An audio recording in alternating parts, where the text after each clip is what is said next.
जय अम्मा काली की भक्तों, आप सभी पर अम्मा काली का आशीर्वाद सदा बना रहे। आप सदैव खुश रहें और प्रसन्न रहें। अम्मा काली सदैव आपकी झोलियां भरती रहे और स्वस्थ रखे आप सभी को। आज जिस विषय पर हम बात करने वाले हैं भक्तों, वो है विषय बहुत महत्वपूर्ण है। कई बच्चों के मन में ऐसे प्रश्न उठते हैं जिनका समाधान अम्मा काली के आशीर्वाद से बताने जा रही हूँ। एक शब्द है परीक्षा। पर इच्छा मतलब दूसरों की इच्छा पर निर्भर, चाहे वो हमारी स्कूल की परीक्षा हो या फिर अम्मा काली की परीक्षा। दोनों ही परीक्षा दूसरों की इच्छा पर निर्भर होती है। दूसरों के द्वारा पूछे गए प्रश्न, कराए गए प्रश्न।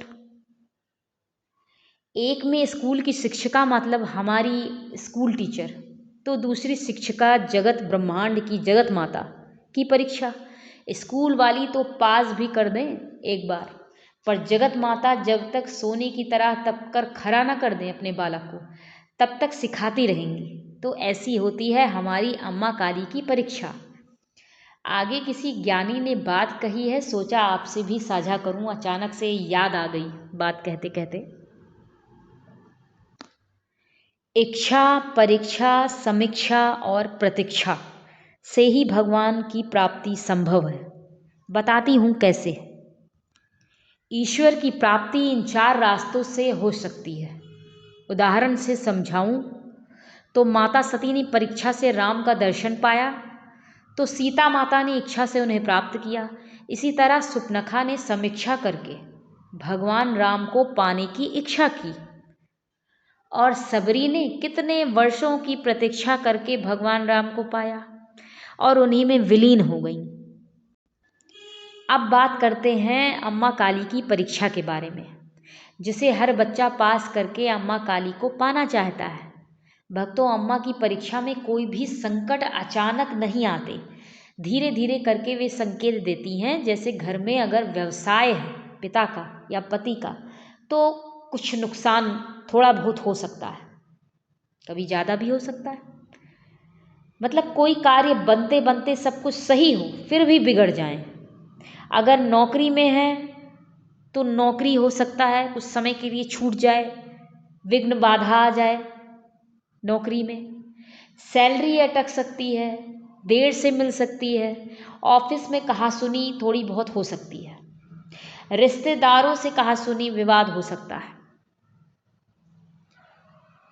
कोई घनिष्ठ रिश्ता है, अगर भाई बहन जेठ जिठानी, कुछ समय के लिए उनसे बात बंद हो सकती है आपकी।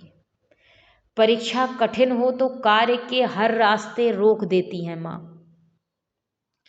आप किसी प्रकार पहुंचेंगे तो उसे बंद कर देंगी, दूसरे रास्ते पर पहुंचेंगे वो भी बंद कर देंगी। एक वाक्य में कहूँ तो कोई रास्ता नहीं छोड़ती आपके लिए। कभी कभी अन्न भी मुंह तक नहीं पहुंचने देती। घर में अगर कोई बूढ़ा व्यक्ति बीमार है, बूढ़ा है जैसे कोई व्यक्ति, तो शांत हो सकता है। कोई बीमार हो सकता है, घर में बीमारी भी आ जाती है, बहुत देखा है मैंने भक्तों। छोटी मोटी चोट लग सकती है। बच्चे हैं, खेल रहे हैं, गिर गए, सीढ़ी से गिर गए, कहीं भी थोड़ी छोटी मोटी चोट लग सकती है। चोट उतनी ही लगती है मनुष्य को जितना, समझ लिए साइकिल से बच्चा गिर गया उसी प्रकार, ज़्यादा कोई भारी चोट नहीं लगती, लेकिन उतनी चोट तो होती है, थोड़ी सी भी पीड़ा देती है। चोट थोड़ी है तो भी पीड़ा देगी, बड़ी है तो भी पीड़ा देगी, पर लगती है चोट। पड़ोसी अचानक से बोलना बंद कर देंगे आपसे, वजह कुछ ना हो तो भी, आपसे रुष्ट हैं तो भी, नहीं हैं तो भी। इन सब बातों में भक्तों आप समझ ही नहीं पाएंगे कि हो क्या रहा है ये। अच्छा, मुख्य बच्चा जिसे सवारी प्राप्त हुई है, अम्मा काली की ऊर्जा प्राप्त हुई है, उसे परिवार के लोगों से कुछ बातें सुननी पड़ सकती है। कभी उस बच्चे की आंख में आंसू भी आ जाते हैं, आ सकते हैं। इन सब चीज़ों को देखते हुए धैर्य रखना आपका मुख्य कार्य है, क्योंकि कभी कभी परिवारजन आपसे क्रोध से बात कर सकते हैं।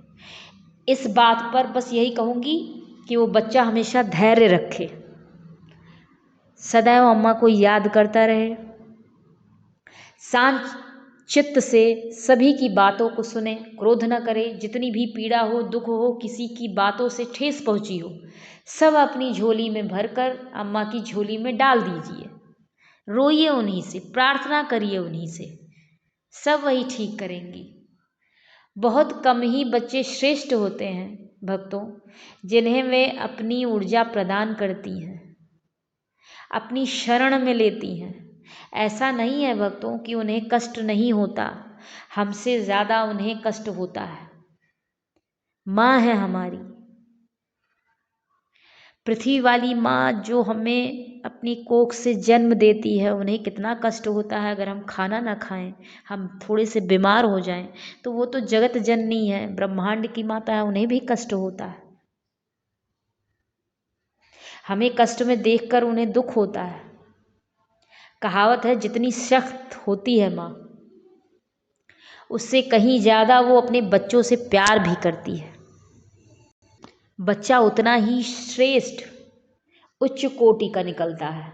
भक्तों, अम्मा की परीक्षा के हर एक मोड़ का अपना अलग अलग महत्व होता है, हर एक कठिनाई का उत्तर होता है। अम्मा परीक्षा भी इसीलिए लेती है कि चाहो तो पीछे हट जाओ।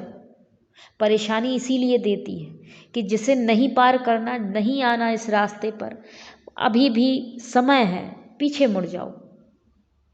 लेकिन कुछ परीक्षा में पास होते हैं और कुछ पथ से हट जाते हैं।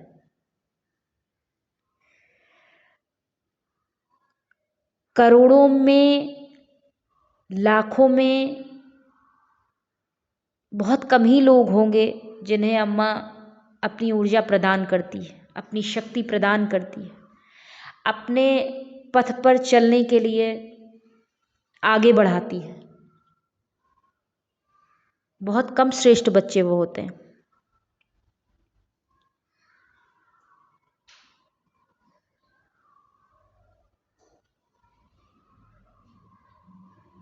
एक बार मैंने अपनी काली अम्मा से प्रश्न किया था कि अम्मा, आप तो त्रिकालदर्शी हो,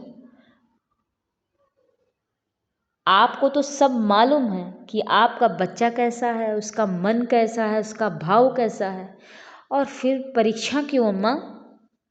अम्मा ने उत्तर दिया था, कल को तेरे पास कोई व्यक्ति आया कि मैं भूखा हूँ, मैंने 4 दिन से कुछ नहीं खाया, तो क्या विश्वास करेगी उसका?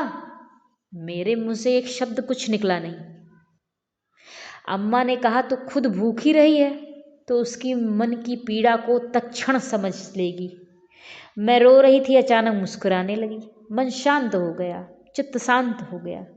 मैंने अपने आप से कहा, कोई व्यक्ति ऐसा आया तो मैं जरूर विश्वास करूंगी उसकी पीड़ा को जरूर सुनूंगी। तो भक्तों, परीक्षा से डरिए मत। अम्मा की हर एक परीक्षा में वो समाधान भी बताती हैं, बशर्ते आपका भाव कैसा है, उनसे कहने का तरीका कैसा है। सभी बच्चों को समाधान बताती हैं, समाधान मिलता भी है, उसका रास्ता भी बताती हैं, और कार्य सफल भी होते हैं। अपने आप को गौरवान्वित महसूस कराइए कि आप जगत माता के, जगत जननी के पुत्र या पुत्री हैं।